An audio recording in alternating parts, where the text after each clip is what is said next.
my close friends, family members call me Lou. I prefer to be called Lou. I'm from Philadelphia, West Philadelphia to be exact. If I had to say three things, if I had to think about West Philly, I would say Overbrook because I graduated from that school. I would have to say Parkside because I grew up in that neighborhood. It was so fun. And I'm a big Bex. I'm going to have to say Winfield Pizza because they have the best beef pepperoni pizza. All right, and we're going to move it along. Okay, I'm Terry Johnson. I'm from north side of Houston. I grew up in Inwood Forest, the 4 acres home. And, from the city of the swingers. The loud music, trunk action, sip and serve. What? The Astros. But that's me. Brittney. Hi, my name is Brittney Johnson. I'm from Houston, Texas, the Acres Home area exact. That's my brother. Yeah. Go Rockets. Go Rockets. Oh, man. Okay. Yo, what's up? It's your boy Kells, H-Town native, North Side, Greens Point. I'm just happy to be alive. I'm just happy to be here. God is good. I'm just ready to go, man, and just walk in my purpose and let God use me forever. However he want to use me, I just want to be a vessel and be transparent and just keep it real and let the cause go. Let's go. Let's go. Let's go. I love it. I love With it. that being said, we're going to talk about tonight's topic, which is childhood and your upbringing. How has it affected your relationships? And if you feel as though your childhood may have not affected your relationship, have you dated somebody who may have had childhood trauma and it affected the relationship? Has your childhood upbringing affected your relationships in a positive way or a negative way? So that's what we're going to talk about. Let's get started. Yeah. Let's go. Let's go. So we're going to start off. How do you think your childhood shaped your views in love and relationships? Anybody want to start? I'll go first. Okay. Well, my childhood, I was a kid, and like mine and them, they used to be like, "Oh, baby, I had 3 sisters, but my sisters was quicker than me, so they would be like, "Oh, baby, man, they gonna take him pretty fast." I was in 6th grade with a Mario watch on. You know what I'm saying? So, my love, how did it affect my love? I didn't know, I won't say that when it came to girls, I was like, "Oh, that's nasty." But, I treated girls like I treated my sisters. And, I remember going places with my dad and my mom, and he would say, "Hey, open the door up for us." Right. He would do things like that. So that kind of molded me into protecting women and being that way. In fact. I made my mistakes growing up, but it always kept me always as protective over women. Because of my sister, like if I got into it with my sister, it was like, "Don't you hit your sister," but she hit me, and my dad would be like, "Don't put your hands on her."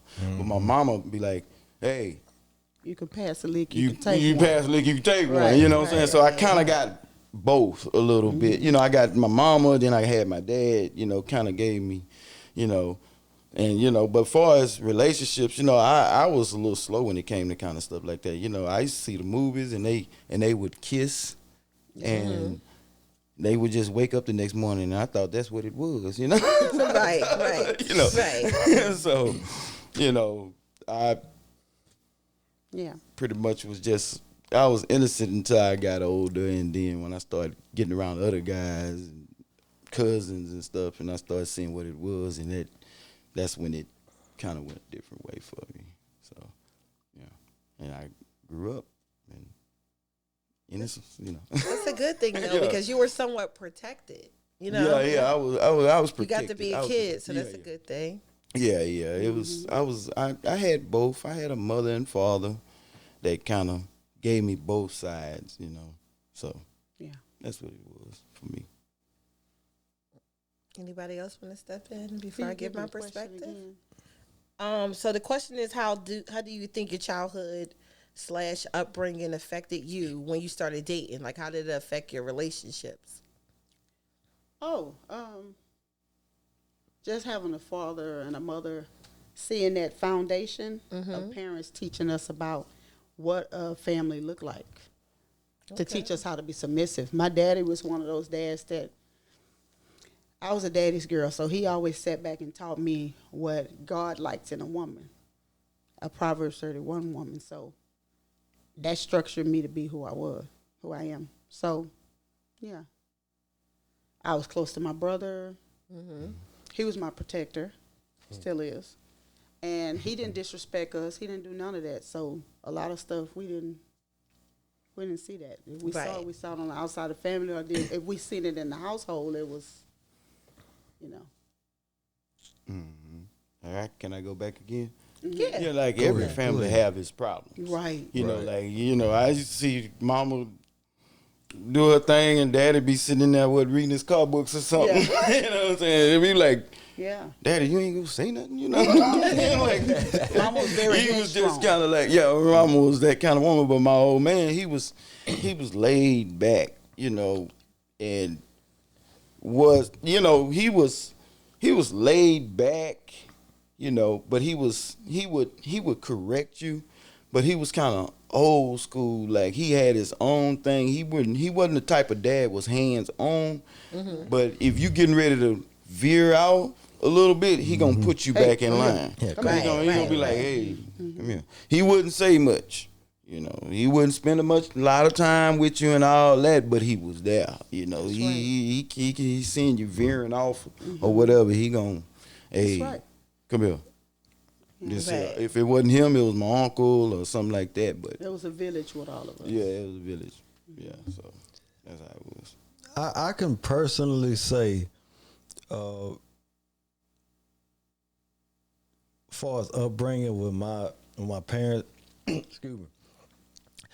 Far as I've never seen my father, my daddy, like love and kiss and caress my mom. Right. Like I never seen that Right. from my father. Right. He was more of a Structure.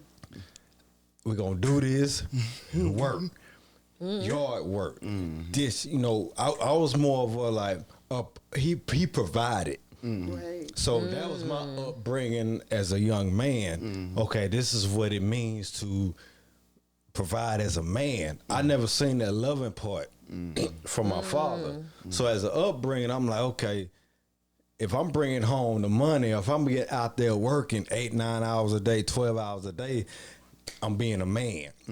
That's what it is. So that was my upbringing coming up. So as I got older, I'm like, okay, I'm bringing home the money.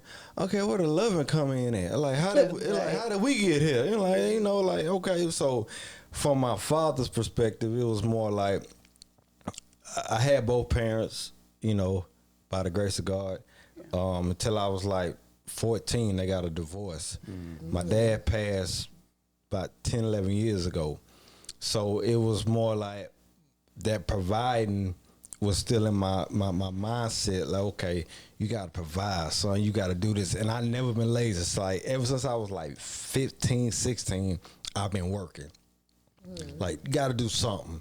And I got that from my daddy. Like, to this day, I can't be lazy. I can't do it. If I got fired, the next day I'm trying to find something to do something, because I'm, even before I got married, I got to provide for myself. I got to provide for my mom, which I was staying with at the time during the divorce and the separation. But it was like, that was the example that I had growing up. And now, as I got older, is it affecting me in a way? Yeah, I could be honest with you. It is affecting me because it's like my wife like, why you don't love him? Why like he don't like the affection part? It ain't. It's like it's there, but it ain't like all the time. Right. Yeah, I'm feeling like, baby, I'm doing this. I'm doing that. Because you got to think about it. The upbringing of what I got as a father. Right. The father figure. That's what was That's known. what molds you. Yeah. Right. So the loving side came with my mom's. You know, she was nourishing towards me growing up, but it was like, nah, I'm like, oh, no, that's too soft. I don't want to be known as a soft man, you know. Right, but then you got your emotions all mixed up. So as far as upbringing, I never seen my father, never seen it. I know he did love my mom, but I never actually like seen it. Like, hey, open the door for your mom, or you know, all this. Like I never seen that type of stuff. It was more like tough love. So, but that's how it was. I think we can all relate to that because that's how the old school buddies was, man. My old man, my mama, she was the muscle. You know, my old man, he gonna lay back, he gonna chill, he ain't got much to say. My mama, she gonna mash, but my old man, you know, he gonna be like chilling. But my mama, you know, I ain't never seen him really just on my mama like that. Right. You know? Even though they was there. Cause my dad was tough. He was hard on. Yeah. Like he was tough. Like you know, he was like, hey man, get this right. It wasn't no like, if I screw up, hey, this is where you messed up at, son. Yeah. Let me show you how to do this. Yeah. He wasn't that type. Right. So I got to like that's my mentality. So now it's different now, because guess what, y'all? I got a house full of girls. So it's my mentality. It had to change. Like I can't talk to them like my dad talked to me, because I got feelings right here. That I got 2 girls. I'm like, oh Lord, Jesus. Yeah. But that came from my oldest through marriage. That came through trial and error, because it ain't been It ain't been peaches and cream. Because you got to think about it. She come from a different side. You know, I came from. So it's like my wife was like, you got to. I'm like, no, that's how my dad. You know, he prepared me for the world, and that's my mentality. That's how you start off. Right? Because it's like, if I be soft on her, when she get out there in that world gonna eat your ass up. That's right. And I want to prepare you, and that was my mentality. But it's, as I got older, it's a certain way you gotta love and correct and talk. But I never got that. But as I got older, I'm like, hey, I understand. Okay, that's what it was. Right. So then our parents deal with a lot of trauma too. Right, exactly. That we didn't even know about. He was probably dealing with stuff from his father. How his dad talked to him. Dad talked to him, and had the upbringing. So now I'm gonna pass it on to you, and this is how you gonna handle life. And if it was rough for him, right? You can't. But nowadays, you can't go out there and knock somebody out and just run away. You finna get to case. jail. Yeah, you can't do that. It's much like back then. You could do that and get away with it. Now it's like, let me shut up, because I know my temper. Be mindful. Facts. Right. Facts. So yeah. So for me, I'm listening to all of you. Y'all grew up with 2 parents. My experience was a little different because I wasn't raised with my parents. So for me, I can say I went into relationships with trauma, rejection issues. And then I kind of feel like I attracted the same type of people. We trauma bond. You know what I'm saying? So it was kind of a thing of chasing love or chasing certain things I felt like I didn't get because I wasn't raised by my parents, if that makes sense. Makes a lot of sense. I mean, they were there, but they weren't there. And I wasn't like in foster care or anything. I was always with family, but it was still not what I needed to be provided.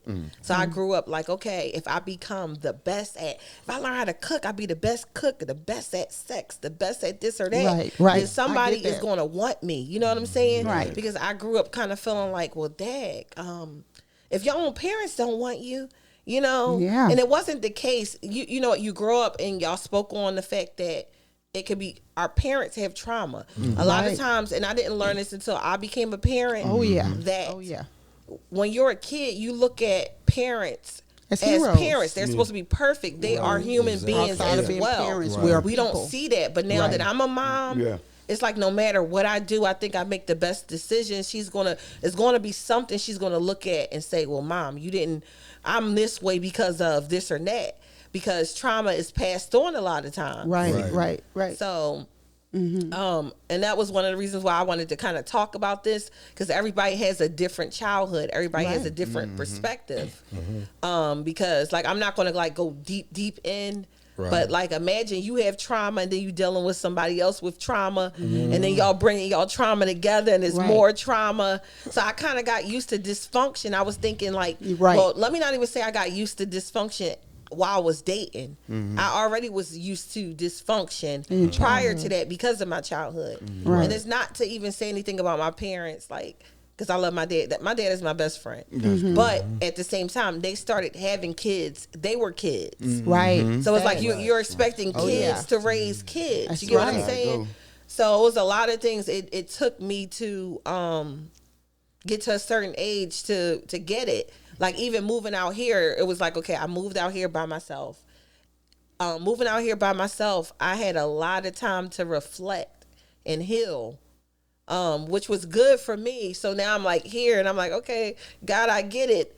I didn't get all this trauma for no reason. You get what I'm saying? So that's right. Right. And then like, I know this is probably like, it's another question, but it's like, as you get older as kids, it's like, everybody want to feel validated. Yes. Everybody. Yes. Especially them kids, you want to feel validated. So as for me personally, that's what I'm going to say. That's what I yearn for to this day as a grown man. But as I got older, I'm like, I got to realize, I got to validate my damn self. The fact that good Lord, he validates me as who I'm good. But at the end of the day, you still want to feel validated from the person that brought you into this world. My mama, she validated, we good. But like my dad, he validated before he passed on. God bless his soul. But it's like, it's still something in me. It's like, man, I want to feel back. It's like you looking for that itch. But it's like when you don't get it, that's when you start falling back into your trauma. You start getting that.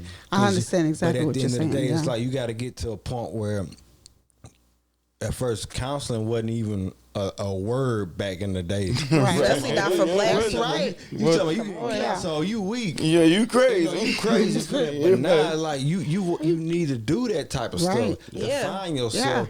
And the fact that you going through counseling, you trying to find yourself, and like you said, as a parent, we trying to find ourselves raising children. Right. Yep. So it's like, daddy doing the best that he can for, like you said, with what we got. Mama doing, she doing the best that she can with what she got.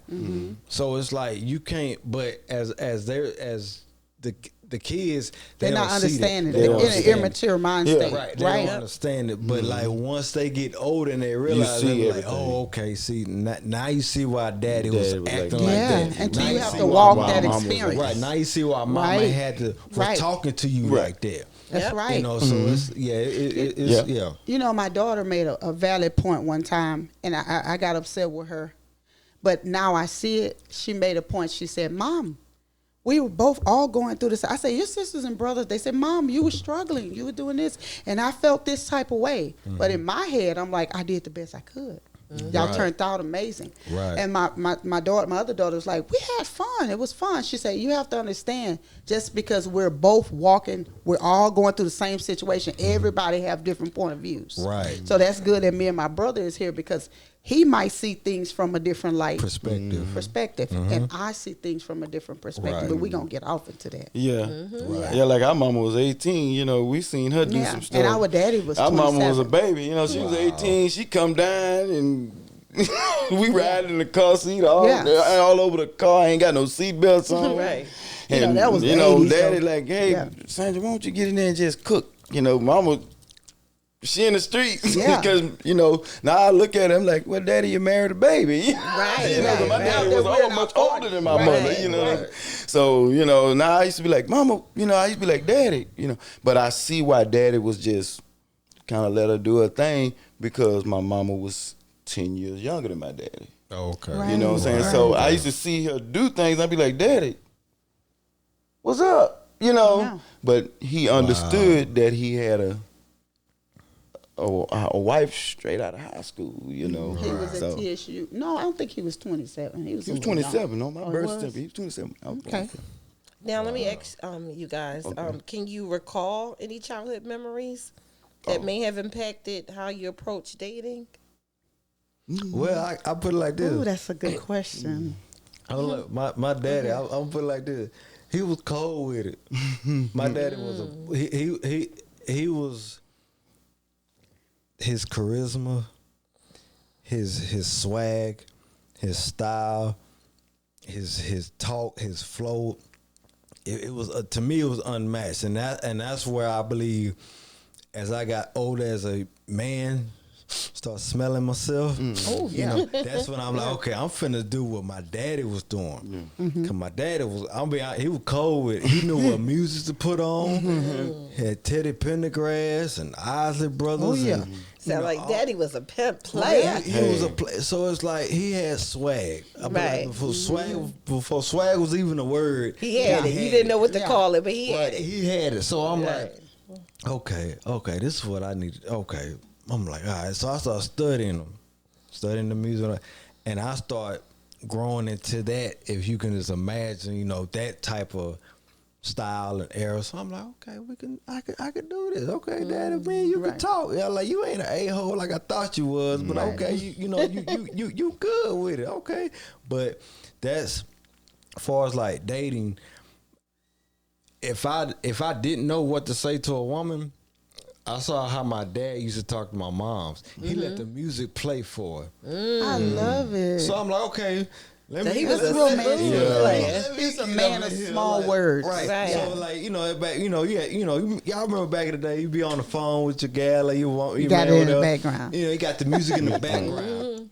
Foot all in the air. Yeah, you chilling. You playing with stuff or whatever. So I'm like, I had music, and that's the way, like, oh, you so, you know, but that was my introduction to a relationship was off the music. Yeah.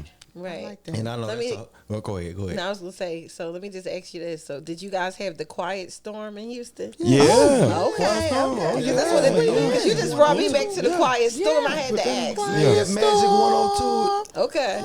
Hey, I learned from watching. You know what? This is where I learned from watching my daddy and my grandfather. Sonny LV, Johnson. no. Oh, LV.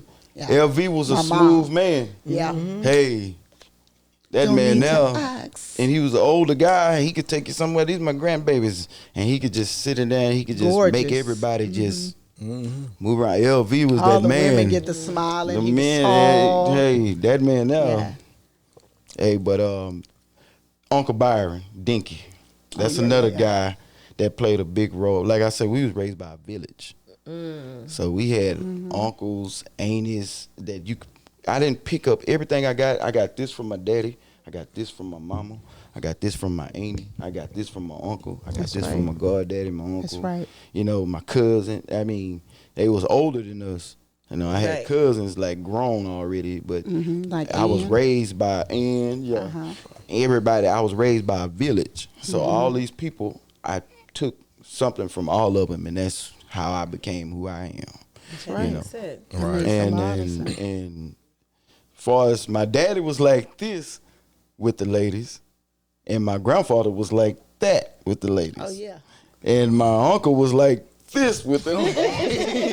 And Uncle Byron was like, whoa with the ladies. You know what I'm saying? So it's like I got all them and I kind of chopped it up and made it my own, you know. Right. Put your own swag into Yeah, it. so when I was young, when I first started coding and dating with young ladies, I thought I was a good guy. Right. You know, because I was treating them right and I was talking to them sweet, and because I was taking more of my Uncle Byron traits. You know what I'm saying? And I was You had to mixing learn how to Uncle apply. Byron. Yeah. No, I was mixing Uncle Byron and LV together. Oh yeah. So I was taking more of that traits, and I thought that because I was treating everybody good and right and smooth and making them laugh and they loved me, I thought I was doing a good thing. But all the while I was nah, you still a fuck nigga. Right. You were still finessing. Don't get worried. You with the bullshit. But I thought, I thought that I was doing better than those guys because we cool, but no, all the while, you was on some fuck shit too, So when I growed up, I realized that because my daddy, he was, my daddy, gorgeous, but he wasn't a ladies' man like he that. wasn't. But women, But love. every Woman always say, "Oh, your daddy! Oh my God, he could dress." But he wasn't. He was one woman. He was a one woman man. Mm-hmm. So that's why I am a one woman man. Right. Like me, I when I was young, I played the field. I was curious. I was young. I did that. Right, but when I was in a relationship, for the most, I was more. Yeah. Right. I was chill. Right. It's just not in me to just be a cheater or something. Right, like that. right. So, I feel like a lot of things are learned behavior. So that makes sense. Exactly. Right, So exactly. I never was this a cheater type. But the things I did when I was young, from the way my upbringing, I was young. I was just young making mistakes. But as I got older, that wasn't really in me. But it's a difference between if your daddy is a Rolling Stone, you're going to get the rolling. You go right. roll. You know what I'm saying? LV, Dinky, and Uncle Joe. What? But they was something else. Yeah. My daddy, I was a daddy's girl, so daddy was teaching me to, and I seen women submit. Yeah. So I, what I'm saying, I submitted. Yeah. I can remember that in my childhood, how to groom you to be a wife, how to make sure he's fed. Yeah. You pray and you cover him, his children. Ooh. I was taught that. Man, you know what, Brittney? I ain't mean to cut you off. Go ahead, baby. But one thing the old man told me, he told me one thing, we was talking, he said, I remember it was me, him, and Arthur. Yeah. And these women, man, and my old man say, I ain't never heard Daddy talk about we was all sitting on the tailgate. He said, any woman to submit. And them niggas stopped and they looked at me. That's Said, right. Any woman to submit. That's right. I ain't never heard my daddy say nothing else. He said, any woman submit if you give him Nigga something to say. submit to. That's right. He I taught have me look, that. And when Daddy he know told what me he that, talking I was about. like, But you know what, I Tira, was kept so that in my funny? head. I kept How that. when you sitting here like we're talking right now, But it that's makes another you topic think for another about day. it. It makes you think Yeah, about it, right? When you open up about it, we love you for this because it's like it make you think about the stuff like that. Yeah, you because don't- I'm you sitting don't here forget that. going like, you know what? My daddy taught me a lot. Yeah. he told My me. daddy groomed me like, hey. Like He was sharp. like you say, the things that you went through in your childhood that groomed you in your relationship. Right. Like with my first marriage, my daddy said, I said, Daddy, I done did everything y'all told me to do. Submit, this and that. I feel like y'all told me to submit, but y'all ain't tell me what time the men to submit to. Wow. Come on. See, people raise their children all the time and tell them to submit. But then you going, okay, I'm cooking, I'm cleaning, I'm doing this, I'm doing that. I seen my grandma on my dad's side, my step grandmother, that was somebody in my life that was a vessel and was a village. That was my favorite person in the world, Carolyn Johnson. She was my favorite. And she taught me. I seen her serve. Like if I come, I bring my first husband his plate. I tell him, go make you something to eat. She, go make his plate. You go do this. You make sure he's okay. I learned all that from them. Right. I seen women, Aunt Jardine, Uncle Joe's wife, teach me the same way. You get up. She come home on her split from Metro. She make our dinner. She leave, go back out. We have something to eat. She make sure she did what she had to do. Aunt Sarah took me to church, showed me the Lord. But at the end of the day, my daddy told me straight up like this. Brittney, yeah, we might have not showed you we made that mistake. Outside of being parents, we are people. Yep. But he said, God see you playing your role as a woman, and he's going to honor that. So keep doing what you're supposed to do as a woman. Don't worry about what your spouse Don't worry doing. about the rest of them. Yep, he told me the same thing. Don't worry about And your now spouse. this is making you worry me about what you realize doing. why I love him so much. That's good. And I'm You going. don't I'm think just about going. that until you know what I'm saying. Yeah, When it comes, you forget all those things, but But go ahead. Yeah. I'm sorry. No, y'all good. I'm just trying not to interrupt, but I just told us. Keep these heathens in line. Right, Yeah, so yeah, yeah. so for me not to forget, but it's funny because No, because it's funny that you say that, because like I was taught to be domestic. Like I said, I was around family. My grandma, they taught me to cook, clean, my aunts, different things. Even whatever time I spent with my mom. But it was one thing my dad said to me one time, and then I swear he cracked my face and it hit the floor. He said, you sure do a bad job with picking men. And I was like, I'm thinking like, there was no example. Yeah. Oh, I love that. Yeah. There was no no example. And it's not to talk about him, because like I said, I love my dad to death. And I know if it was certain things he could go back and redo, he would. But by him being a kid raising me, he wasn't really raising me. He was being a kid. You know what I'm saying? So I didn't know what was the right type of man or the wrong type of man. Right.